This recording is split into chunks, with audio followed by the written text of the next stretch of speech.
C'est l'équipe du soir, bonsoir à tous et bienvenue. Le décor a un poil changé. Le Ballon d'Or France Football, le feuilleton continue. On en est à 20 sur 30. Les 20 joueurs nommés sur 30 ont déjà été dévoilés précédemment dans l'équipe d'Estelle.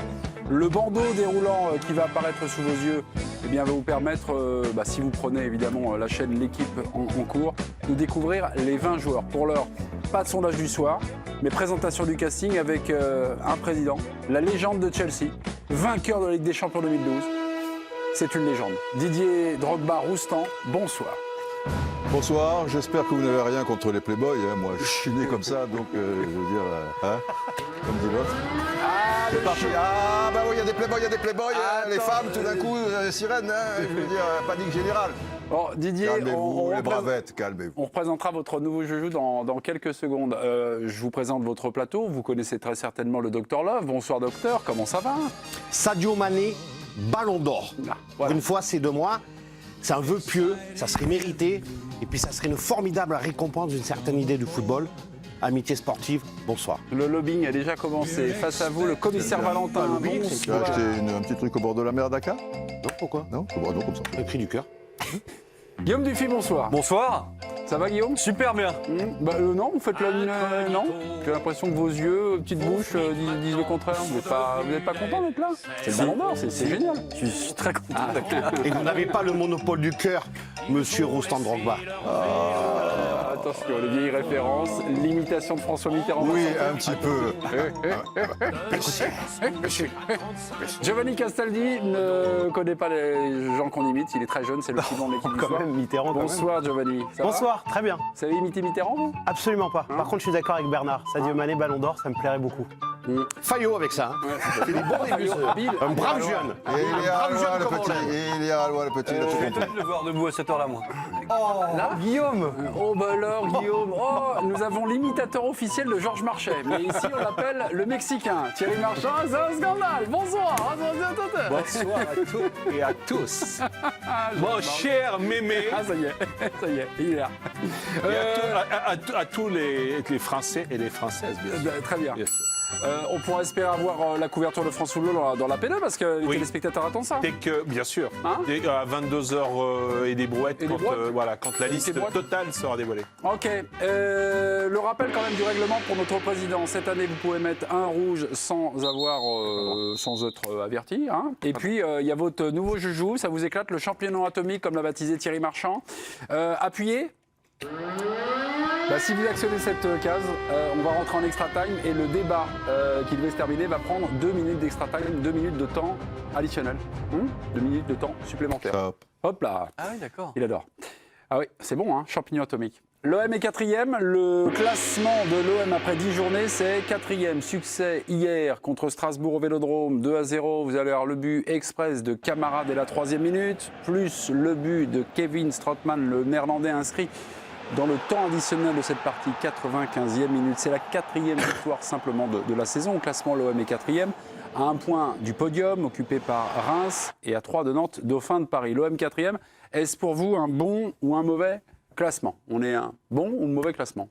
C'est un bon classement. Bon classement? Bah Ouais, oui, très bon c'est classement. un très bon classement, compte tenu en plus du début de saison de l'Olympique de Marseille, où voilà, il y a un nouveau coach, il n'y a pas eu un été folichon sur le marché des transferts, il y a eu la suspension de Dimitri Payet, des blessés, voilà, évidemment, 4e, c'est une bonne nouvelle, l'intégration réussie de Dario Benedetto, donc oui, c'est un très bon classement pour l'Olympique de Marseille. Bernard, inespéré ou bon classement? Non, je partage l'ami de Giovanni. Parce De que... votre nouvel ami d'ailleurs. Oui, tout à fait. Votre poulain? Non, mais parce qu'il faut pas oublier qu'on s'était dit en début de saison, on avait pas mal d'inquiétudes pour l'OM. On s'était dit qu'avec un OM au complet, il pourrait arriver à viser le podium. Et puis, comme l'a rappelé à l'instant Giovanni, ils ont eu quand même pas mal de pépins entre Thauvin, la suspension de Payet, etc. Et finalement, à un quart du championnat, ils sont dans les temps de passage grâce à la faiblesse de la Ligue 1. Mais même 10e serait un bon classement. Vous êtes 14e, vous êtes comme Saint-Etienne, vous avez 14 points, vous êtes à 3 points du podium. Alors que tu étais dernier. Je trouve que le classement ne veut... Alors que tu étais ne veut rien dernier, dire, t'étais en dernier à début l'entame de saison, la ce débat, deuxième journée. C'est un truc de dingue. Avec Didier hier soir, ce classement, même dernier, c'est tout sauf inquiétant. Il faut mieux s'appuyer sur... Mais non, mais c'est vrai, il faut mieux s'appuyer sur une qualité de jeu. Et je trouve que la qualité de jeu marseillaise est plutôt, est plutôt là, et c'est plutôt cohérent ce qu'ils font. Le classement, c'est très aléatoire pour moi. Vous êtes tous d'accord? On a l'impression que le championnat n'a pas démarré, enfin pas livré un verdict, une dynamique. Il est comme vient de l'expliquer mes petits camarades, il est super serré. C'est-à-dire, vous voyez Saint-Étienne relégable en 2 journées qui pointe à quoi? Non, pas relégable. Dernier. Au coup d'envoi de la dernière journée. Et aujourd'hui, ils sont. Voilà. Il y a 9 points du podium. Il y a 9 points d'écart. 9 points d'écart entre le deuxième et le premier relégable. Ça veut dire, en plus, en dehors de ça, la hiérarchie est bousculée à peu près toutes les semaines. C'est-à-dire, cette semaine, vous avez Angers qui perd à domicile contre Brest. Vous avez Nantes qui perd à Metz. Vous avez Bordeaux qui perd contre Saint-Etienne, c'est-à-dire les équipes qui étaient classées 2, 3 et 4, si je ne dis pas de bêtises, ou quelque chose comme ça. Et d'un seul coup, elles perdent contre des équipes qui étaient mal classées. Donc, tout est remis en question toutes les semaines. Hiérarchie totalement volage. Et bien sûr, ça va être ça. Donc, dans ce cadre-là, l'Olympique de Marseille a forcément un coup à jouer. Giovanni, si tu veux parler, tu lèves le doigt. Ah, d'accord. Non. Et pas n'importe lequel. Non, pour aller dans le sens de ce que disait Guillaume, au lieu de parler du classement, moi ce qui m'intéresse c'est le contenu de l'OM et de voir ce qui se passe au niveau de la cohérence de Villas-Boas et compte tenu de ce qu'il est capable de faire sans Payet et sans Thauvin qui sont ses 2 meilleurs joueurs. Voilà, on a vu des choses intéressantes. Mandanda appréciera. Non mais c'est vrai, Mandanda il fait un bon début de saison également. L'attaque personnelle que tu viens de lui adresser. Non, ne réagissez pas. Vous êtes visité par Bernard Léonce. Ok, d'accord. C'est toujours un creux, toujours un honnêtement, compte tenu de tout ce qui se passe à l'Olympique de Marseille, même au niveau du jeu, on voit des choses intéressantes. Donc le classement 4e, c'est peut-être anecdotique, mais en tout cas, dans le contenu, c'est intéressant. Vous êtes d'accord avec ce que vous entendez? Tout à fait. Tout à fait. L'OM a perdu des points cette saison contre Nantes, contre Reims, contre Montpellier, contre Dijon, contre Rennes, contre Amiens. T'es gros. L'OM a pris des points contre Nice, contre Saint-Etienne et contre Monaco. Contre les gros. Non, mais ça veut dire quoi? Ça veut dire, 1, c'est la théorie du championnat illisible, ou 2, il y a des points qui sont perdus, qui vont coûter cher en fur et à mesure de la saison. Mais qui vont coûter cher pourquoi? Pour le titre? Le titre, c'est terminé. Non, mais pas le titre. Ah oui, d'accord. ça avait commencé. Le titre, c'est terminé depuis le début. Pour le podium. Depuis 10 ans, c'est terminé. Donc ça n'a jamais commencé. C'est simple. Moi, je trouve qu'on devrait insister un peu plus sur le niveau de la Ligue 1 depuis le début de la saison, sur le niveau de la Ligue 1 de la saison passée, il y a 2 ans, il y a 3 ans. Ça n'inquiète personne, j'ai l'impression. Mais c'est d'une faiblesse sans nom, quand même. Parce que hier, on a vu des choses cohérentes de Marseille.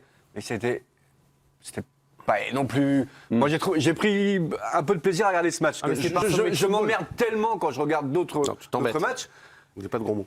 Je trouve que la Ligue 1 est très très faible et ça n'inquiète personne. Ça n'inquiète pas les responsables de la Ligue, pas les responsables de la DTN, de la Fédé, les Ils attendent le gros penseurs. contrat, Guillaume, c'est très bien. Ils attendent le gros contrat. C'est le débat de fond. C'est le débat de fond pour Guillaume Dufy, c'est ça en fait. Ça cache tout, ça faut pas confondre le côté hiérarchie inexistante en Ligue 1 et le côté la Ligue 1 est faible. Mais voilà, moi je pense, vous prenez... C'est pas une conséquence. Non, mais vous prenez le cas de la Bundesliga par exemple. J'ai pas le classement exact en tête. C'est un peu pareil. Mais je crois qu'il y a 2 points d'écart entre le premier et le 8e ou le 9e. Ouais. C'est-à-dire il y a aucune tendance qui se dégage. C'était la crise à Dortmund. Dortmund a battu Mönchengladbach, Dortmund est 3e. Et Mönchengladbach qui était leader. D'accord. Voilà. Mais et Wolfsburg est 2e. Oui. C'est-à-dire les premiers en Bundesliga, c'est un Mönchengladbach, 2 Wolfsburg. Bon. Invaincu. Et voilà. Mais sauf que quand vous regardez la Bundesliga, ce qui est mon cas toutes les semaines, vous prenez quand même du plaisir. C'est pas extraordinaire techniquement, mais vous prenez du plaisir à regarder ça. Franchement, moi je m'éclate toutes les semaines à regarder le Sport Chao sur ARD. C'est une régalade. La Ligue 1, moi je m'éclate rarement quand même à regarder. Rarement. Sous produit, quoi, sous alcool. Ce qui n'est pas mon cas, Non, tu le sais très bien. Voilà. C'est pour ça que les gens qui se réjouissent pas que Neymar soit resté dans notre championnat de France, je suis désolé, j'arrive pas à comprendre ça. Parce que dans un an, on risque de perdre Neymar, Mbappé, on a déjà perdu Falcao, et on perdra peut-être Cavani. Je veux dire, il nous reste quoi comme star? Il y a quelques années encore, parce qu'il n'y a pas si longtemps que ça, dans chaque club, il y avait quand même une tête de gondole. Il y avait des grands joueurs. Là, dans tous les clubs, c'est un peu compliqué. Donc, vraiment compliqué. L'OM 4e après 10 journées. Bon classement pour l'OM. Juste, il y a le niveau des joueurs, mais il y a aussi, encore une fois, et c'est ce que les Allemands, je radote parce que je l'ai déjà dit 1000 fois ici, il y a une philosophie aussi. Les Allemands, après... mais ça, tu l'as déjà dit 1000 fois. Après une crise... de leur Nationalmannschaft, les techniciens s'étaient réunis en disant il va falloir qu'on change quelque chose, il va falloir qu'on aborde le foot différemment. Et les Français hier, Thierry Loret dit hier, on a commencé le match pour ne pas le perdre. Et ça, c'est plus possible. C'est plus possible. Ok. Parce qu'il a perdu. Mes petits, Bah oui. on passe au M4e, on retrouvera l'OM dans l'équipe du soir au rayon Classico. Information express à présent. À chaque fois une info, à chaque fois la même question, info importante ou secondaire. Sébastien Vamaina annonce sa retraite internationale au lendemain de son carton rouge reçu contre le Pays de Galles. Le joueur fête aujourd'hui ses 28 ans. Info importante ou secondaire? Secondaire, puisque de toute manière, sa retraite de fait, qu'il l'annonce ou pas, elle était réglée par rapport à ce qu'il a fait, je crois. Puis il aurait bien fait l'annoncer avant. Bon. Après, Il a 28 moi, je ans, trouve quand que même. c'est assez Mais fort. Alors, il explique dans son communiqué qu'il avait prévu cette décision, En accord avec le staff. qu'il avait pris cette décision avant. Il en avait parlé à Azema, son entraîneur, à Clermont et à Brunel. Mais je trouve que c'est assez fort quand même. Le message est assez dingue.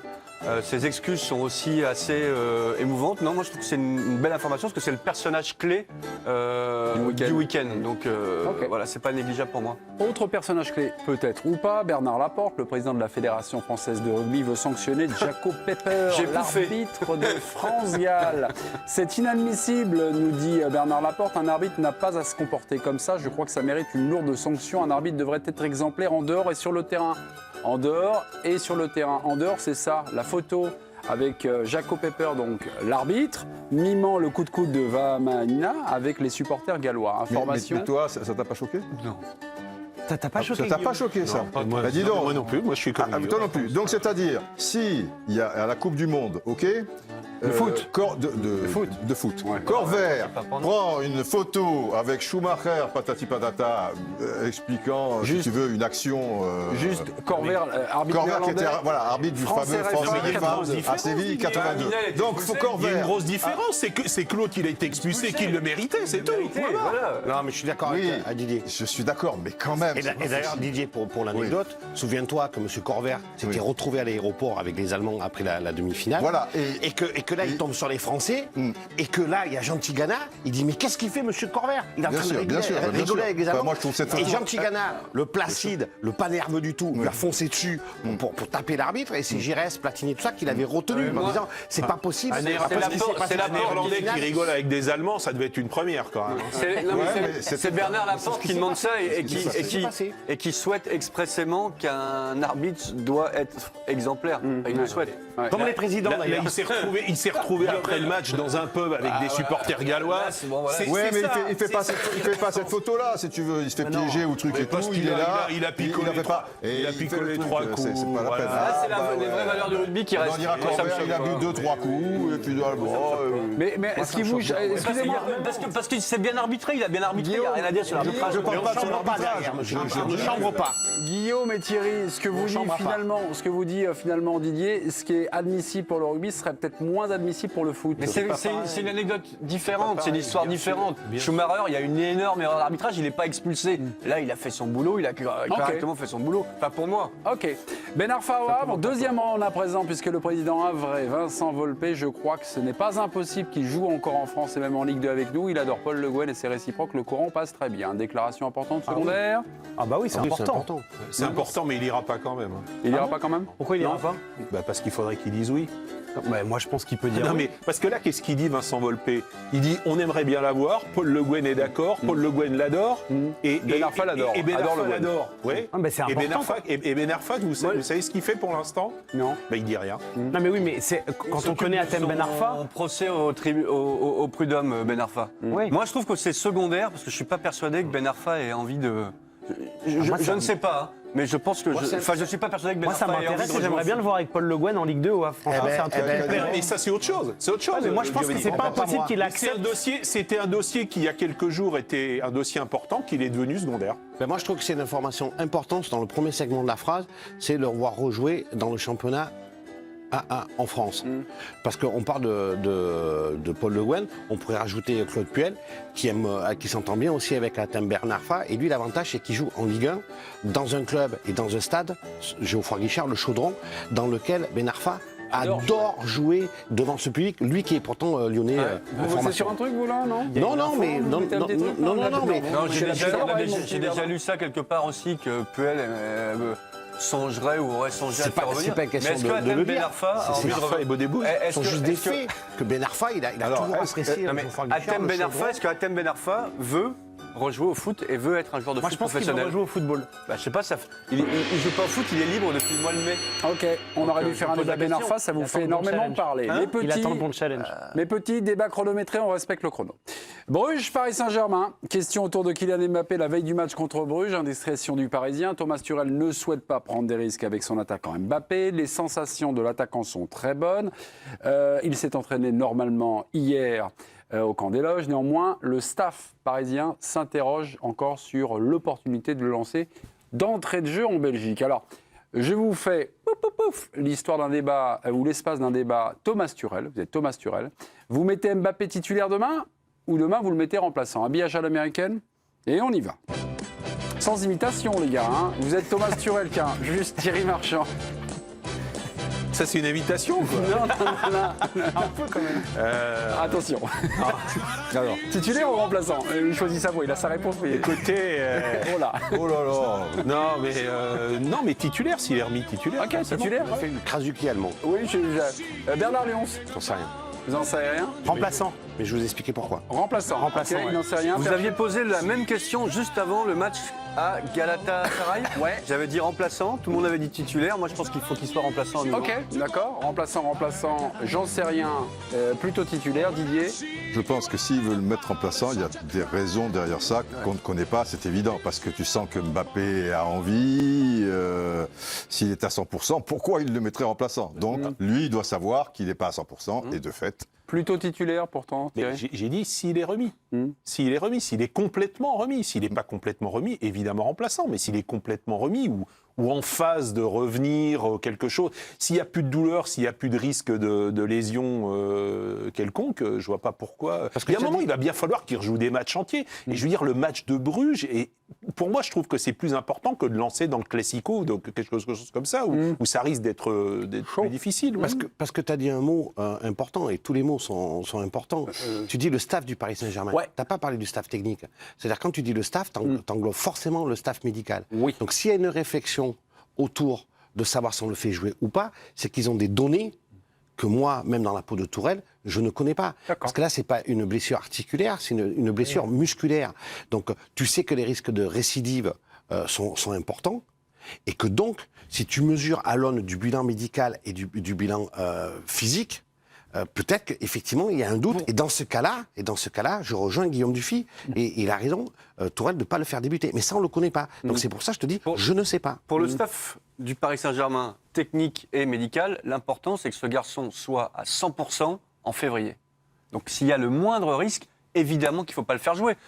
Là, on a voulu, à mon avis, peut-être le faire reprendre trop rapidement. Et nouveau petit problème musculaire. Pour l'instant, il y a des petites points, des élégations. S'il se claque, c'est un mois et demi, 2 mois. Peut-être que si c'est le groupe de la saison dernière avec Naples et Liverpool notamment, Bien et que sûr. tu joues à Naples, si tu veux, Et que t'as besoin de points, et qu'il y a un peut-être. peu besoin de points, là oui, mais effectivement, s'il le met Thomas- remplaçant, il doit y avoir quelque chose. Thomas Tuchel, en fin d'après-midi, déclare qu'il Kylian ne pourra pas jouer 90 minutes et on doit trouver la solution idéale. C'est pareil pour Cavani. Donc là, vous en déduisez... Ah non, parlez mais, de Tuchel, quoi. mais Guillaume le disait, puis surtout ce qui s'est passé la dernière fois, c'est qu'il y a eu rechute. Tu es obligé aussi de tenir compte de les qualités du joueur. Et la cuisse derrière, comme ça, pour Mbappé, c'est hyper important que ça tienne. C'est un joueur qui travaille beaucoup cette zone, qui sollicite beaucoup cette zone. Donc tu es obligé de prendre des précautions particulières. Et il n'y a rien qui presse. Voilà, Guillaume l'a dit, Didier l'a dit. Le groupe, entre guillemets, il est déjà bien lancé. Ils ont fait le gros match face au Real Madrid. Là, c'est Bruges. Tu as tout le temps de faire revenir Kylian Mbappé de manière pour le travailler sur le long terme. Tu as Icardi qui revient. Tu as Di Maria qui est dans la forme de sa vie. Tu as Sarabia qui est pas mal. Choupo-Moting peut jouer sur le côté. Voilà, je veux dire, Bon, tu n'as pas besoin de prendre des risques. Il tu en faut as le besoin pour préserver. France Moldavie. Et le staff- Tourelle, mais nous, on s'en fiche pas. Ah ben non, t'en as besoin pour France c'est vrai. Et Moldavie. le staff médical de l'équipe de France, il y a une semaine, a jugé qu'il n'était pas prêt Qu'il était pas pour prêt, en évoluer plus, et voilà. affronter la Turquie. Donc, Et, bon. et on rappelle juste quand même que depuis le début de la saison, au Paris Saint-Germain, il y a beaucoup de blessés. Donc il y a Giovanni, quelque chose quand même. Je reprends la main. Jeudi Bien sûr. dernier, conférence de presse, Thomas Tuchel est monté un petit peu, a tiré la sonnette d'alarme sur l'hécatombe des blessés et il a dit ça en fin de conférence de presse. Écoutez-le. on a un grand problème, c'est pour moi qu'on n'a pas de phase de préparation. C'est toujours le rythme de jouer, faire repos, jouer, petites vacances et jouer encore. Et il commence pendant une saison. Et à la fin, on a tous les équipes qui jouent un rythme comme nous, ont beaucoup de joueurs blessés. Et pour moi, ça tue les joueurs. Prends des joueurs de Ligue 2 qui ne sont pas internationaux, tu n'auras pas de problème. Hein. Non, mais là, non, mais bon, après, là, je pense que c'est évidemment, les rythmes, il a totalement raison, mais c'est pas à nous qu'il faut le dire. Moi, je trouve que à l'UEFA, à la FIFA, à ceux qui pensent. Quoi. Oui, mais enfin, bon, il s'exprime quand même, et c'est bien de le dire. Après, il pourra peut-être le dire, et sans doute, j'espère, en temps voulu, aux organismes internationaux. Je pense que ça ne va rien changer. Il y a déjà le syndicat. Malheureusement, non. Mais de toute manière, quand tu vois que le Brésil, alors tu vois en pleine saison, avant un tour de Ligue des Champions, etc., ils vont à Singapour. Bon, mais ça existait déjà il y a 10 ans, ça existait il y a 20 ans. Et Ronaldo, le Brésilien, eh bien lui, parce que si tu vas à Singapour, il faut qu'il y ait Ronaldo, tu vois, dans le contrat, etc. Et tout. Ben lui, il a fait plusieurs fois le tour du monde, machin, ça a pété de tous les côtés. Voilà, bon. Après, il y a peut-être des clubs qui sont mieux préparés. Et c'est sûr que je pense qu'il doit y avoir des clubs de haut niveau en Europe qui disputent des championnats difficiles et où il y a moins de blessés qu'au PSG, comme il y avait moins de blessés à Arsenal en son temps, etc. Il n'empêche que les rythmes sont ridicules. Didier, il me semblait quand même que de mémoire, parce que là, il parle pas des calendriers à proprement parler, Tourelle. Il parle de la préparation d'avant-saison. Ouais. Il y a quand même il y a ça aussi. Avant, c'est vrai que tu n'allais pas au bout du monde pour te préparer. Non, mais c'est de ça dont il parle. Il me semble quand même qu'à une quinzaine d'années, tu avais des vraies phases de préparation d'avant-saison et pas des tournées merchandising, marketing, pour se faire connaître en Chine, aux États-Unis, etc. Je suis d'accord, mais il dit quand même, il y a aussi un souci de récupération. Donc récupération, là, il parle de la saison, parce qu'on joue un truc, on joue. Il y a quand même le syndicat des joueurs en fin de saison qui a tiré la sonnette d'alarme avec l'exemple de Gminson, qui avait disputé 78 rencontres dans l'année en disant que c'était pas assez, qu'il avait fait une moyenne de matchs tous les 3 jours. C'était trop, pardon. Il n'y avait pas assez de récupération. Merci Bernard. Donc voilà, il y a quand même, et moi je trouve ça bien que Thomas Tuchel le dise en conférence de presse. À un moment, l'UEFA, trop long là, il faut que t'arrêtes là. Faut que j'arrête. Bah non. Bah la pub, faut bien qu'on te paye. Bah non, moi je trouve ça bien que Tourelle en parle de ça. C'est bien. Trop de matchs, messieurs. Ça Il y a un bon petit duo là. Des équipes qui jouent beaucoup. Oui, il faut le dire aussi. Il y a un bon petit duo, Bernard Giovanni. Et heureusement que ça s'arrête pour le PSG en 8e de finale. On voit la pub parce qu'on est en train de PSGOM dans quelques minutes. Non plus, André Villas-Boas, ça parlait de ce classico. On aura également, regardez, juste un plan sur le Ballon d'Or. On parlera des 10 derniers, des 10 restants. Allez, il y en a 20 qu'on connaît, les 10 derniers. J'ai posé une question à tout le monde. D'ailleurs, Thierry Marchand, vous êtes bien placé pour nous répondre. A tout de suite.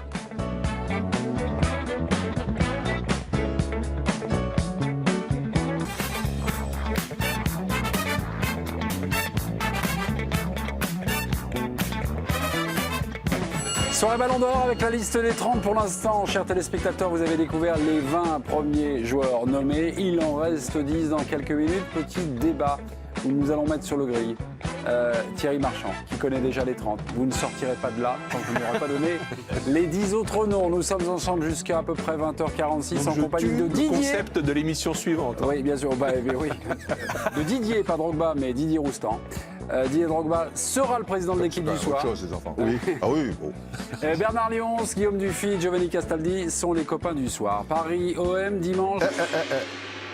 J'ai reçu un tweet là que j'ai vu pendant la pub, intéressant. Ouais. Tu sais, par rapport à l'histoire Corvair, etc. et tout. Suppose que l'arbitre qui a exclu Zidane, et il a réalisé, il a fait le bon choix, si tu veux, mime avec des supporters italiens le coup de tête de Zidane. Toi, insignifiant ouais, parce qu'il a fait le bon choix, donc Zidane il peut, mérite son expulsion et voilà. Après, C'est bon. pas le Et même après, qu'avec les contexte. supporters italiens, ils miment le C'est truc. pas le même contexte. C'est pas C'est pas le même sport. C'est pas le même sport. Alors, c'est pas le même sport. Oui. Continuez. Là, on est un peu. Ouais, bien sûr. Didier, ça m'étonne qu'on est un peu dans la fiction là, un peu trop dans la fiction. Pourquoi C'est exactement Non, mais ça. sur Zidane, dans la fiction, si. Je te donne un exemple. D'accord, voilà. Un exemple qui n'a pas eu lieu. C'est un bon exemple. Ah forcément, Voilà. donne plus d'exemples. Vous pouvez Didier comme ça. Tiens, donne-moi le rouge. Parce que ce jeune est insolent. Ah voilà. Allez, ne te plaît pas, en prison. C'est ça la dictature. Ça vous plaît pas? Ça va être une première. Il y a un duel et je suis dans le duel et je pourrais pas y être. Ouais. C'est très bien, c'est parfait. On te sortira. Félicitations, On te Bernard, sortira pour ta de là. victoire. On va t'infiltrer. On va faire Il y sauter. a des cloches la champignons prison. atomiques, tu rajoutes. Voilà, 2 je vais minutes. rajouter Non, un truc. je laisse les 30 secondes se dérouler. Alors, Maintenant, et nous allons pendant ce temps, on présenter le parle. débat. Moi, je fais pas de Donc, duel avec Paris, OM, dimanche, et le Classico entre Paris et Marseille. Ne comptez pas sur le coach de l'Olympique de Marseille, je parle lentement, André Villas-Boas, pour vendre cette affiche. Hier, le coach de l'OM l'a complètement flingué. On l'écoute, 30 secondes en plus. Maintenant vient un match totalement différent, un match que tu joues contre une équipe qui n'est pas de cette ligue, dans mon opinion, pour les investissements qu'ils ont fait pendant les années. On va essayer de jouer le match pour le match, mais n'est pas un match qui compte trop pour moi. Villas-Boas, c'est pas un match qui compte trop pour moi. Un entraîneur de l'OM peut-il vraiment dire cela? Cette question, 2 chroniqueurs ne sont pas d'accord. Jingle, le duel va avoir lieu. Ah bon? Sortez-le de prison, immédiatement. La grâce présidentielle. Bernard Lyon, c'est non. Un entraîneur, donc, peut-il vraiment dire cela? Vous avez dit non. Un entraîneur L'émission de n'est l'OM. pas truquée, là. Pas du tout, pas du tout. Ça fait à peu près 1 minute et 5 secondes que vous avez été exclu par le président Je Roustan. peux le gracier. Guillaume Dufy, vous avez répondu oui. Un entraîneur de l'OM peut-il vraiment dire cela? Bernard Lyons, non. Pourquoi? On vous ne écoute. fait pas débuter l'ex-Tolar? Non. Bah non, c'est non. Ah bon? Bah non, c'est non. Non, mais je suis extrêmement surpris qu'un homme d'une si grande culture qu'est Villas-Boas méconnaisse à ce point l'histoire de France, parce que le Classico, c'est pas qu'une rivalité banale entre Paris Saint-Germain et Marseille, c'est un pan de l'histoire de France, c'est Paris-Province, c'est la France déjà commun contre la décentralisation. Ça reste toujours une image très importante. C'est un des rendez-vous clés dans notre saison. Alors, je veux bien qu'il y ait aujourd'hui un énorme décalage entre Paris et Marseille, mais ça reste un moment extrêmement important, un moment très attendu dans notre saison, dans notre championnat de France, qui nous est si cher à nous, Français. Ok, 30 Mais là, je suis mort. Si Bernard en appelle à la Révolution française, que voulez-vous que je fasse avec mes pauvres arguments? Mais c'est de l'histoire. Et Villas-Boas a raison, c'est de l'histoire ancienne, très ancienne pour moi aujourd'hui, Classico. Et surfait, c'est comme Nantes, Saint-Etienne. Ça fait partie de notre histoire. Et Villas-Boas a également raison. Aujourd'hui, le Paris Saint-Germain ne dispute plus ce championnat. C'est terminé. C'est une autre ligue. C'est une autre planète. Donc moi je pense qu'effectivement il a raison de ne pas se focaliser sur ce faux Classico. Oui ou non? Si vous répondez oui à cette question, vous votez Guillaume Dufy. Si vous répondez non à cette question, vous votez Bernard Lyons. Et sinon on attend la sanction et le verdict plutôt. Le verdict. La décision du président Didier Roustan. Je peux pas remettre un deuxième rouge? Ah non, Non, c'est un par émission. un par émission. Pourquoi tu voulais me mettre un rouge? Un président ne peut pas dire ça. Enfin, un entraîneur ne peut pas dire ça. Non. Il se doit, et c'est vrai que c'est quelqu'un d'intelligent, Villas-Boas, d'assez cultivé, fait attention dans sa communication quelque part. Notre championnat de France, il est déjà pas très olé Ah oui. quelque part, et tu te dois de respecter cette tradition. Alors moi, je veux bien, Guillaume, que voilà, le PSG est ailleurs, machin, le PSG, en 10 matchs, ils en ont quand même perdu 2, tu vois. Je pense que pour les supporters, ils n'ont pas gagné un Classico depuis 150 ans, tu vois, ils sont un peu la risée des supporters d'en face, qui mettent ça. En plus, qu'est-ce qu'ils risquent, quoi, pour tu vois, que ces joueurs soient déjà dédouanés, tout ça, ça fait petit bras, c'est le sport. Si dans l'histoire du sport, le petit, en l'occurrence là, maintenant, par rapport au PSG, c'est-à-dire l'OM, ne bat jamais le gros, eh ben, à la limite, reste chez toi ou fais comme ils avaient fait une époque, mais pour d'autres raisons, envoie les minots, et puis les autres, vous entraînez sérieusement et tout ça. Non, un entraîneur ne peut pas dire ça. Un entraîneur ne peut pas dire ça. Point pour Le Bernard sport, ce Lyons. n'est pas ça, André. C'est important que vous donniez le nom Ah du bah. vainqueur. Point pour Et Bernardo. It's Bernard Lyons. Eh ben, je trouve que Roustan Drogba, il est bien. Ah, ok. L'OM. C'est la première fois dans toute l'histoire de l'équipe du soir qui me donne raison. Arrêtez, ok Bernard. L'OM Quelle pleureuse. Je me demande s'il n'a pas donné le match nul. L'OM n'a en effet plus battu le Paris Saint-Germain depuis des lustres, depuis le 27 novembre 2011, ce qui fait un total de 19 Ouais, parce qu'il y en a eu des matchs, de coups. sans victoire. Dernière victoire de l'OM au Parc, cette fois-ci, puisque la rencontre de dimanche va se jouer au Parc des Princes. C'est encore un peu plus longtemps. C'est le 28 février 2010, soit plus de 9 ans et demi. AVB, là, André Villas-Boas, il a des arguments statistiques, Mais oui, malheureusement. mais alors, on risque de contredire mon mentor. Moi, je suis totalement d'accord avec Guillaume. Je pense que le match qui compte en plus aujourd'hui pour le. Deuxième rouge. Ah non, on peut pas. Ah, on peut pas. On peut pas. Non, mais le match qui compte aujourd'hui pour l'Olympique de Marseille, c'est celui face à l'Olympique lyonnais. La rivalité sportive, là où il y a de la tension, là où il y a de l'enjeu. Et l'un empêche l'autre, Giovanni? Non, bien sûr que non. Mais si vous demandez aujourd'hui aux supporters de l'OM quel est le match le plus important de la saison, je pense qu'ils choisiront l'Olympique lyonnais. Aujourd'hui, le Paris Saint-Germain est ailleurs. Il n'y a même plus de supporters qui vont au Parc des Princes. Il n'y a même plus de supporters qui vont au stade. Ils sont interdits de... Mais oui, mais ils sont interdits. Mais ça ne veut plus rien dire, ce match. C'est déjà, à la base, la rivalité. Non, mais si, Et vous pouvez en parler mieux que moi, parce que c'est une époque que je n'ai pas. Oui, elle est vécue. artificielle. C'est artificiel. préfabriquée. C'est totalement préfabriqué. Par nos amis de Canal. Thierry Marchand n'a pas parlé. pas vrai. Écoutez-le, Mais oui, écoutez-le. c'est une rivalité préfabriquée. Donc une rivalité qui date d'il y a un peu plus de 25 ans globalement. 90, les années Voilà, 90, début des années 90. Une rivalité, voilà, fallait faire mousser quelque chose. Alors l'OM contre Tapis le de PSG, on Tapis se Canal. déteste, Marseille contre Paris. Il fallait bien que ça frictionne. Bon, moi je suis désolé, je n'adhère pas du tout et je comprends ce que dit André Villas-Boas. un vrai sens Non, mais sportif, ce qu'il dit, c'est que ce match-là, Bah, sens il n'est pas sportif, plus important qu'un autre pour l'Olympique de Marseille, et en tout cas enfin, peut-être bah oui, pas c'est pour les 3 fans de points. l'Olympique de Marseille, mais tu t'en fous dans ce championnat-là. Les 3 points que tu vas J'avais prendre pas contre vu le ça. PSG, c'est Le pas des président points que peut tu pas dire comptes ça, prendre. Donc, en admettant qu'ils le gagnent, c'est pas là-dessus qu'ils font. Mais tu sais, moi franchement, quand je regardais hier Liverpool-Manchester United à la rue, on disait mais c'est une équipe finie et tout. Liverpool qui avait tout gagné jusqu'à présent. Et puis d'un seul coup, tu te retrouves dans un match comme ça, dans les vraies rivalités. Ouais. Dans Mais des vraies Mais les rivalités. supporters de Manchester, ils te disaient Liverpool est dans un autre monde, c'est pas ça Ouais. le plus important. Le plus important, Oui, ça mais sera non. de battre Tottenham peut-être, Oui, ou de mais battre non. Arsenal. Non. Mais oui, non. parce que c'est une vraie rivalité. Mais tu sais Bah oui, pourquoi c'est pas quelque chose d'inventé, de tu sais- surfait. mais- Enfin, non seulement inventée, ça. elle était réelle Non aussi, seulement- c'était les Elle deux est- meilleures elle équipes est- de France. elle était et à eux réelle, deux, elle ils avaient était, 90% mais moi, de j'attends l'équipe de France. l'imparfait Moi, j'attends une Elle chose. était, c'est fini Mais, ça. mais Real C'est Madrid, fini, Barcelone, Classico. même si à un moment tu auras Barcelone Mais c'est 17e et le Real Moi, j'attends premier, une chose. ça restera Terminé. quelque chose. Boca River, tu as eu un moment. Là, Deniso River n'est plus qui là, était- c'est terminé, qui était mais c'est archi-bas. bien. Moi, j'attends Et une l'inverse, chose. Il y a c'était eu quelque une chose. phrase Il n'y a plus de Français qui jouent dans ces équipes, c'est terminé. Après le Manchester-Liverpool d'hier, il y a eu une phrase fantastique de Mourinho, à qui on a dit, mais comment vous expliquez que Jürgen Klopp joue tous les ans contre Manchester, il n'en a pas gagné un pour l'instant. Pas gagné un. 8 fois, il n'arrive pas à gagner. Malgré que Liverpool soit comme ça et que Manchester soit comme ça. Et Mourinho a eu cette phrase fantastique, il dit, mais parce qu'à chaque fois qu'il vient, il s'attend à manger de la viande et on lui propose du poisson. Voilà. C'est-à-dire que tu mets des arguments en face pour contrer l'adversaire, pour ne pas tomber dans le jeu de Tu l'adversaire. veux dire qu'ils jouent Quel tous jeu derrière? Mais quel jeu? Mais peut-être. Bah, mais à quel l'OM, jeu? ils ont qu'à jouer tous derrière. Enfin, Et- ils font mais ce voilà, qu'ils veulent. mais quel jeu va proposer l'Olympique ils de ne laissent Marseille pas face ce au match PSG? comme ça en Ça disant. t'excite, ils sont- Il y a eu- ils il sont y a dans eu un- un OM match. PSG. Eh T'es ben, excité et- à l'idée. Non, je te demande. Eh bien, sincèrement, oui. D'accord. Bah oui, moi aussi. Ben oui. Ok. Je préfère voir PSG-OM, excuse-moi, que PSG-Strasbourg ou PSG Angers ou des choses Ah, comme ça. Angers, Ben oui. mais non, Angers, c'est Ben, super. Angers, ils sont en haut. Ou PSG-Nantes, ou PSG-OM, ouais, c'est particulier. Ça fait partie de l'histoire Ça fait contemporaine partie de notre Ligue 1. notre histoire. Désolé, n'en déplaise au Chafouin. là. En 2017. Alors, chafouin, ça veut dire. Chagrin. Non. Triste. Non, ça veut dire quoi Ça veut dire sournois et rusé. C'est un faux ami. D'accord. Oui, parce que il est rusé. Parce que Il est sournois. Il est sournois. Mais Ah oui, ça d'accord, je suis sournois.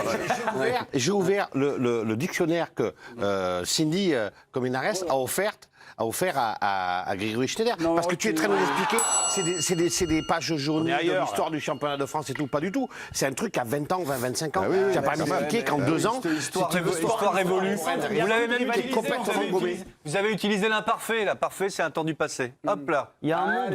Allez. Qui Donc il va n'y a plus rien qui intéresse. C'est très sournois. C'est les PG. C'est très sournois. C'est même C'est très rusé de sa sournois. part. Je me demande si finalement il est pas C'est quoi chafouin. cette musique? Ah là. Oh la fessée! Mais je suis trop content! Oh la fessée! On dirait Christian Clavier. Oh la fessée. Oh, je vais aller boire un coup. Pas tout de Ça suite. se fait. Pas tout de suite. Non. Les Bleus sont à la maison depuis hier. Les Bleus, je veux parler des Bleus de Jacques Brunel, le 15 de France. Une défaite 20-19 hier en quart de finale, dimanche matin. Et les félicitations, malgré cette défaite, du chef cuistot d'en face, c'est Warren Gatland, le sélectionneur gallois. On l'écoute. Je pense que la meilleure équipe a perdu aujourd'hui, mais ce carton rouge a évidemment eu son importance. Ce qui est formidable avec mes joueurs, c'est qu'ils n'abandonnent jamais. Est-ce un match idéal pour se remettre en cause ou pour ne pas se remettre en cause? On parle évidemment des Bleus. Qu'en pensez-vous? Il faut absolument se remettre en Plutôt cause. se remettre en cause. Il faut, mais est-ce Mais qu'il y ça a fait la quand même capacité 6 mois ou 4 ans ou 3 ans ou 5 ans ou 10 ans qu'on dit que le rugby français doit se remettre en cause. Et ce match-là, même si effectivement la première période fut assez remarquable, assez étonnante, on a tous failli tomber de notre chaise en voyant ces Français dominer les Gallois. Mais un match, c'est 2 périodes. Et moi, je ne suis pas d'accord avec Gatlang. Enfin, de toute façon, il dit tout et son contraire dans la phrase. Il dit qu'effectivement, c'est la meilleure équipe la moins bonne équipe qui a gagné, mais juste après, il dit de toute façon, avec mes joueurs, c'est extraordinaire parce que jamais ils baissent les bras. Et c'est ça, une grande équipe.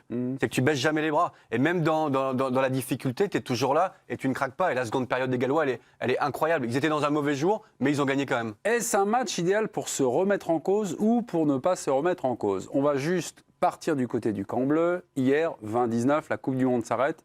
Écoutez les quelques joueurs du 15 de France.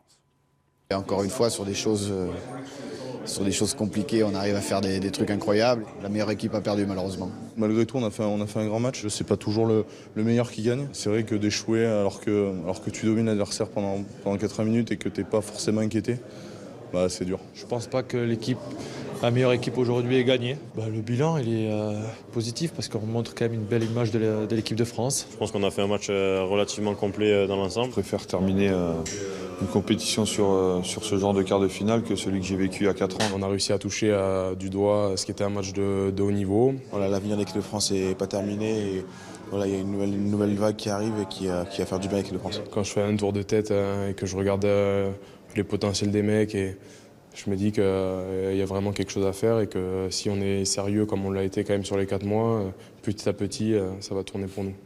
On est donc dans le concept de la défaite encourageante. Mais si, je pense que c'est un axe de travail intéressant pour la suite. Je pense c'est sûr. Mais non, mais si, tu peux aussi très bien te dire que tu fais rien depuis 4 ans et que là, t'es pas passé loin d'une demi-finale de Coupe du Monde et que tu te dis que, oui, tu l'as pas, mais qu'au quotidien, si tu améliores les petits détails et tu améliores ce qu'est le très haut niveau, à savoir des détails, tu peux progresser. Il y a aussi une jeune génération qui arrive et on a aussi vu dans les déclarations des joueurs, ils ont aussi parlé de l'accompagnement au quotidien de la Ligue, qu'il fallait protéger les jeunes joueurs français, les faire progresser et faire grandir ça. L'objectif, c'est 2023. Bernard Léonce. C'est d'arriver prêt en 2023. Guirado dit un truc extraordinaire, arrêtez avec les objectifs Coupe du Monde. Il y a les tournois destination, il y a les tournées, il faut bosser tout le temps, il faut gagner tout le temps. Mais c'est ce qu'ils disent. Il faut gagner tout le temps, pas objectif. Mais c'est quand même un bon point de départ de se dire qu'en étant à la rue depuis 4 ans, tu passes pas loin d'une demi-finale de Coupe du Monde. Bernard, quand vous commencez à faire l'imitation de Michel Galabru, c'est que le petit Joe va... Non, je fais fausse route. Je vais ramasser. Non, je sais pas, vous faites fausse route. Je me souviens qu'à 3 ans, on faisait des débats et on disait ce qui va être terrible avec cette équipe de France, parce qu'on ne se remet pas en cause et on ne remet pas en cause en interne le fonctionnement du rugby, c'est qu'on va se faire ratatiner en quart de finale de la Coupe du Monde et on n'ira pas plus loin. 3 ans après, qu'est-ce qui se passe? Eh ben, on s'est fait ratatiner, on est sorti en quart de finale de la Coupe du Monde. Alors je veux bien que ça soit un formidable résultat encourageant pour l'équipe de France. C'est-à-dire qu'à 3 ans, il s'est passé exactement ce qu'on avait annoncé. Donc maintenant, on est en 2019, on dit on va se projeter sur 2022 ou 2023. C'est-à-dire on se remet jamais en cause. Et si on écoute Giovanni, c'est une défaite encourageante, il faut juste changer Giovanni, il faut tout remettre à plat. Il faut tout remettre à plat et repartir sur quelque chose. Parce que c'est pas parce qu'il y a un malentendu d'une mi-temps, la première qui était effectivement aboutie, qu'il faut oublier tout le reste, c'est-à-dire tout ce qui s'est passé sur les tournois. Excuse-moi, ça t'intéresse pas, mais il y a des tournois tous les années.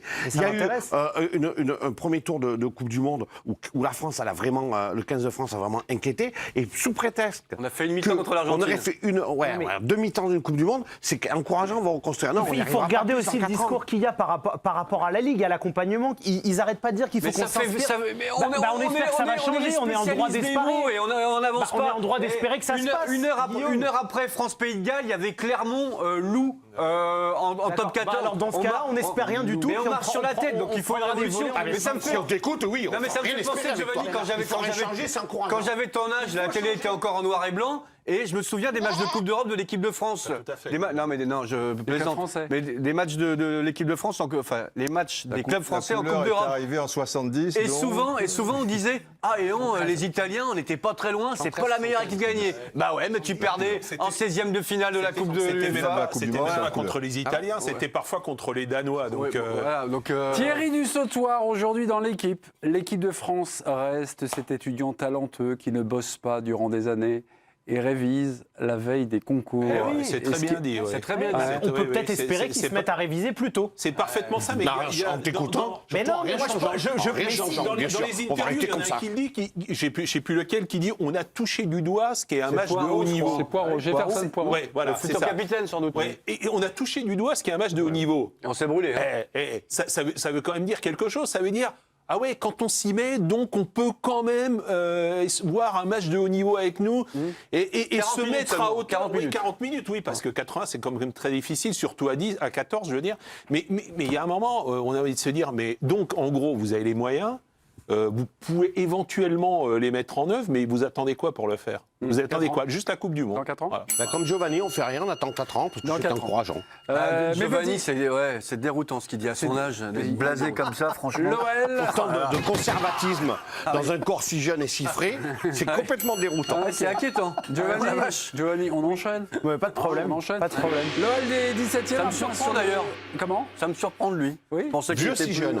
On va s'en remettre, Guillaume. Non, mais vieux si jeune, c'est une performance. Ok, l'OL est 17e, un point sur le classement après 10 journées. L'Olympique Lyonnais est 17e, pardon, compte 10 points en 10 journées. Regardez le classement. Lyon est à égalité avec Nîmes, barragiste, et à un point d'avance sur Dijon et Strasbourg, les deux bonnets d'âne de la Ligue 1.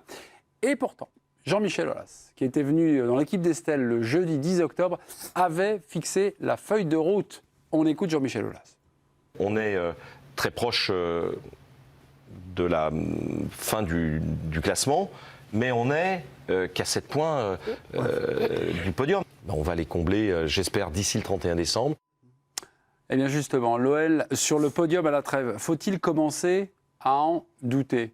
Giovanni Castaldi, vous m'avez répondu? Oui, faut en douter. Vous avez commencé à en douter. Ouais, vous avez 1 minute pour convaincre. Faut-il en douter? Ouais. La question. Ouais. Faut-il en douter? Oui, bien sûr. Faut-il en douter? Il en doute? Il en doute. 1 minute pour convaincre. Giovanni, vous avez la main. Alors effectivement, on en a parlé avec le classement de l'Olympique de Marseille. Cette Ligue 1, c'est facile de remonter, mais j'en doute parce qu'il y a beaucoup de problèmes à l'Olympique Lyonnais. Contrairement à l'Olympique de Marseille, l'Olympique Lyonnais dispute la Coupe d'Europe, donc ils vont y laisser des forces. Il y a des problèmes d'effectifs à régler. Il y a un problème de climat également à régler du côté de l'Olympique Lyonnais. Il y a beaucoup d'interrogations. Il y a aussi des équipes qui montent en puissance. Il y a Monaco qui retrouve le chemin des victoires. Il y a Marseille qui est sur bonne série. Il y a des équipes qui gagnent des rencontres. Donc je ne suis pas convaincu qu'avec la Coupe d'Europe, qu'avec tout ce qu'il y a comme problème à régler, que ça soit sur le terrain et en dehors du terrain du côté de l'Olympique Lyonnais, c'est sûr qu'ils se retrouvent au podium au niveau du mois de décembre. Je ne dis pas qu'en fin de saison, ils ne peuvent pas accrocher la 2e ou la 3e place de la Ligue 1. C'est juste qu'au mois de décembre, ça me paraît un petit peu prématuré pour viser le podium. Et il y a beaucoup de choses à régler. Merci Giovanni. Il avait 1 minute, hein. Oui, 1 minute. Ouais, mais... il a 1 minute, il a fait sa minute. Compte Twitter de l'équipe du soir. Giovanni, vous a-t-il convaincu? Compte Twitter de l'équipe du soir. Et a-t-il convaincu l'ensemble du plateau? Eh bien, on va faire une petite vérification. On y va? Giovanni, vous a-t-il convaincu, Guillaume? Combien, oui. Oh, combien? Thierry Marchand? Non. Non. Mon cher Bernard, oui ou non? En 30 secondes, oui. Ouais. Ça aurait été mieux que ça dure 1 minute. Ok, très bien. Didier? Moi, je l'étais déjà, mais ils peuvent tout autant être sur le podium aussi à la trêve. Ok. Il y a eu un nom de Thierry Marchand. Le seul argument que je retiens, que je trouve intéressant, c'est l'histoire de la Ligue des Champions. Effectivement, il risque de laisser de la gomme. Pour le reste, on a parlé en début d'émission de cette hiérarchie inexistante en Ligue 1, où un Saint-Étienne dernier peut se retrouver 2 journées plus tard dans le top 10. À 3 points du podium. Pardon? À 3 points du podium. À 3 points du podium. Donc je ne vois pas pourquoi ça n'arriverait pas à l'Olympique Lyonnais en 2 mois. 2 mois. Ouais. Là, Saint-Étienne l'a fait en 2 semaines. Je ne vois pas pourquoi Lyon. Alors certes, il y a 9 Mais il n'y a pas de points match à gratter. 31 décembre. Hein. Il n'y a pas de match 31 décembre.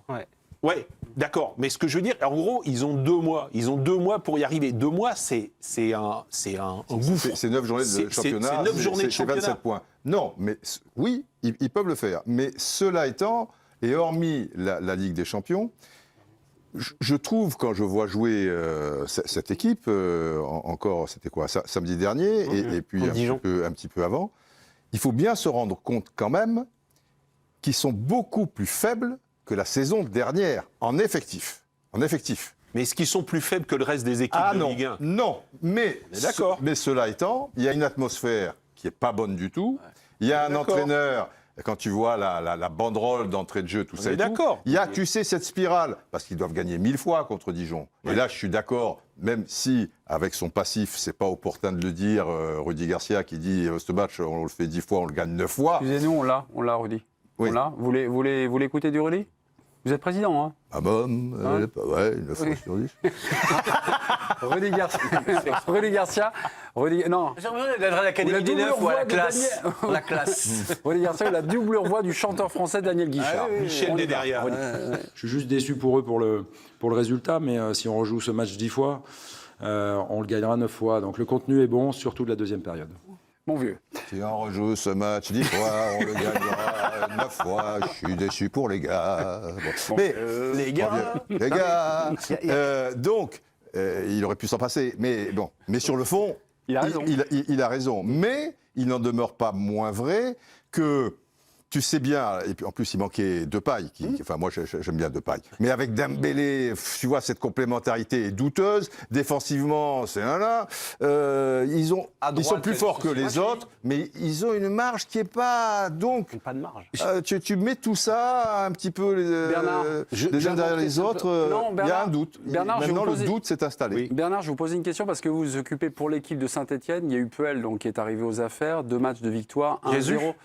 Vous sentez autour de Puel aujourd'hui dans le club, c'est-à-dire son rapport avec les supporters, le rapport également avec sa hiérarchie, quelque chose, et avec les joueurs, quelque chose de lancé, quelque chose qui s'est inversé ou pas ? Il y a un climat qui s'est apaisé, parce qu'on parlait du climat avec les supporters. Effectivement, ça s'est apaisé. Il n'y a pas eu de défiance sur l'arrivée de Puel par rapport à celle de Rudy Garcia. Et il y a une méthodologie, avec tout le respect que j'ai pour Ghislain Printemps, tu vois vraiment que ça tranche, quoi. Entre les schémas de jeu, la façon, rien que l'échauffement, la façon de procéder, s'articuler, oui, bon. Alors après, il y a le Puel Time qui fait qu'ils remportent leurs 2 matchs au buzzer. Il n'en reste pas moins vrai que le fond du problème reste, c'est-à-dire le niveau de jeu et le niveau individuel des joueurs. Comme à Lyon, les problèmes ne sont pas réglés parce que tu as changé d'entraîneur. Je vais juste rajouter un truc sur ce qu'on disait. Ce sera le mot de la fin. C'est très cartésien, mais c'est... Ça me tient qu'à faire toute l'émission. Non, mais c'est très cartésien, mais c'est mathématique. Je ne vois pas comment, en 9 journées, parce que 2 mois, c'est 9 journées. Comment en 9 journées, tu peux croquer 7 points sur 14 adversaires. Le problème, c'est qu'il y a beaucoup d'adversaires au milieu. Voilà. Donc peut-être ce podium, ça sera un poil plus tard. Ils ont le potentiel. Ok, mes petits, on conclut. On n'a pas suffisamment parlé du climat, je pense. Vous a-t-il convaincu, Giovanni Castaldi ? Oui ou non ? Ouais. Ah oui. Merci beaucoup. Bip bip, 73% convaincant. Le Ballon d'Or, avec la case Ballon d'Or top 10. À l'heure où l'on vous parle, 20 joueurs, donc 20 joueurs vont briguer le Ballon d'Or 2019. Les 20 nommés sont Mané, Sadio, Liverpool, Agüero, Manchester City, De Jong, Barça et Ajax auparavant, Hugo Lloris, Tottenham, Tadic, Ajax Amsterdam, Mbappé, Paris Saint-Germain, Alexander Arnold, Liverpool, Van de Beek, Ajax Amsterdam, Aubameyang, Arsenal, Ter Stegen, Barça, Cristiano Ronaldo, un vieil habitué, Juve, Alisson, Liverpool, De Ligt, Ajax et Juve, Benzema, 100% Real, Wijnaldum, Liverpool, Van Dijk, Liverpool, Bernardo Silva, Manchester City, Son, Tottenham, Lewandowski, Bayern et Firmino, Liverpool. 20 joueurs sur 30, faites les comptes, il en manque 10. Qui sont les 10 joueurs qui doivent figurer dans la liste des 30 ? Avez-vous bossé votre liste, mes petits ? Sur ça, évidemment, Thierry Marchand, vous connaissez la réponse. Rappelons que vous êtes et vous siégez au comité de France Football qui décidait de ce panel. On aura peut-être quelques questions à vous poser.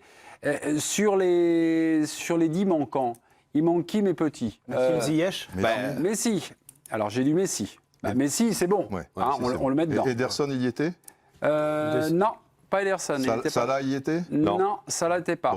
Donc Messi, Salah. Modric? Non, je rigole. Pas que qu'il soit ballon d'or. Modric, c'est le tenant de titre. Ouais, mais Modric, il n'y sera pas. Hakim Ziyech, peut-être, de l'Ajax. Ok, Ziyech. Donc Salah, Messi, Ziyech. Sterling, de City. Sterling, ok. De Griezmann, on a... Grisou, on ne l'a pas donné. Griezmann. De Bruyne, on l'a mis? De Bruyne, on ne l'a pas mis. Eh bien alors? Vous mettez... ok. Non, je sais pas. On a De Bruyne, donc Salah, Ziyech, Sterling, Griezmann, De Bruyne et Messi. Luis Suarez. On vote Luis Suarez? On est à combien là? Je crois pas. Là, j'ai 1, 2, 3, 4, 5, 6. Il m'en manque 4. Comme il a été blessé. Robertson, peut-être. Il y a eu Trent Arnold, peut-être Robertson de Liverpool, latéral gauche, qui a été très bon. Harry Kane. Comment? Harry Kane. Il a été blessé longtemps, Harry Kane. Ouais, mais il fait une grosse saison quand même, il fait le final de Ligue des Champions. La deuxième partie de saison. Moi, je mettrais le gardien de l'Ajax aussi, qui fait aussi un très bon début de saison, et j'ai oublié le nom. André Onana. Onana, donc j'ai du Onana, du Harry Kane, du Robertson. J'ai pas de Neymar, vous n'avez pas nommé? Non, pas Neymar. Il a joué 17 matchs en 2019. Donc, Neymar, il ne serait pas dans les 30? Je sais pas. Non, je vous dis. Il a joué 17 matchs. Et en plus, il n'a pas joué les gros matchs. On le sort des 30, Neymar. On le sort des 30, je pense. Il y a un joueur, je me pose la question, même s'il a manqué la Copa América, parce qu'il a commencé à être très bon en janvier, c'est Fabinho. Et il a vraiment fait une grosse campagne. Ça fait juste. Hein. Ouais, mais après, c'est sur l'année 2019. Tu mets tous les mecs de Liverpool aussi. Ouais. Fabinho, Robertson, Harry Kane, Onana. Robertson peut-être, oui. Casemiro. Il n'y a pas beaucoup de joueurs de City, je trouve. 1, 2, 3, 4, 5, 6, 7. Casemiro. Sterling. Casemiro, il gagne la Copa América. Copa América quand même. C'est un des meilleurs au Et c'est un des meilleurs au Real. Non, vous ne voulez pas le mettre, vous ne le mettez pas, mais il sera dans les 30. Alors, faites comme vous voulez. On a fait un moment où tu voulais truquer. T'as que truqué ta liste des 10, hein? Angel Di Maria, non? Non, parce que la Copa América, il la rate. Et quelque part, les gros matchs. Salah, tu l'as rajouté? Il y en a pas. Oui, Salah, je l'ai rajouté. Donc j'ai du Messi, ok. Salah, Ziyech, Sterling. Ederson. Griezmann, De Bruyne. Hazard. Ederson. Hazard. Même s'il rate son début de saison. Ouais, mais il a été très très bon avec Chelsea. Avec la sélection aussi. Il fait troisième avec Chelsea. Il a fait une grosse. Eden Hazard, 1, 2, 3, 4, 5, 6, 7, 8. Bon, j'ai Messi, Salah, Ziyech, Sterling, Griezmann, De Bruyne, Ederson, Hazard. Mais tu veux pas mettre Casemiro? Et Casemiro, mais il sera dans les 30, tu vois ce que je te dis. Casemiro, ok. Casemiro. On y va. On est comment là? On est bien ou pas? Vous êtes correct. Vous êtes correct, mais vous allez sursauter à l'énoncer de deux noms, je pense qu'ils vont faire. Ils vont faire trembler tout le monde et rendez-vous à 22h, un peu après 22h30. Tu les donnes pas maintenant les... Ah ben non, il y a toute la soirée avec Messaoud. On fait monter un peu la tension. À 22h50, aux alentours, on se retrouve pour la partie 2 de l'équipe du soir. Didier Roustan ne sera pas là, mais c'est un autre Didier qui présidera, c'est Didier Drogba, ambassadeur du Ballon d'Or France Football. On va se faire un quiz Drogba. 31e. Itouatou 11. Un téléspectateur veut vous coller sur Drogba. Comment s'appelle le formateur recruteur des jeunes du Mans qui est allé chercher à Levallois? Danielou. Marc Westerlop, c'est une bonne réponse. Mais c'est pas vrai en plus. C'est pas lui qui est Non, c'est pas Westerlop. Non, c'est Danielou. Ah, tu me l'as enlevé. Dani? Non, c'est pas Danielou, c'est le monsieur. Pascalou. Alain Pascalou? C'est Alain Pascalou. C'est Alain Pascalou. Moi, j'avais Marc Westerlop, mais en plus. Marc Westerlop était au centre de formation, mais celui qui allait le chercher, c'est Alain Pascalou. Oh là là, il y a Rob Sylvain. Pour quelle somme a-t-il été transféré du Mans à Guingamp en 2002? 500 000, non? Alors, c'est 500 000 € pour Giovanni. Même pas 300 000, 350 000. 350 000 pour Thierry Marchand. 150 000. 150 000 pour Bernard. Non, 0. 0. Ouais. Et vous? 300 000. 300 000. C'est Guillaume qui gagne, mais c'est Rob Sylvain qui vient de dire. C'était 100 000 euros. 100 000 euros. 100 000 euros. 150, moi. Oui, mais quand c'est au-dessus, c'est perdu. Moi j'ai dit 0. Mais non, mais quand c'est au-dessus, c'est perdu. Tu gueules que c'est truqué, mais t'as toujours pas compris le concept. C'est ça le problème. 11 ans, le mec, Il a pas 11 ans d'équipe du soir, le mec comprend. Sincèrement, je vais finir par croire que On vous embrasse. À tout à l'heure avec Didier Drogba. Tout de suite, l'équipe Actu. Allez à table.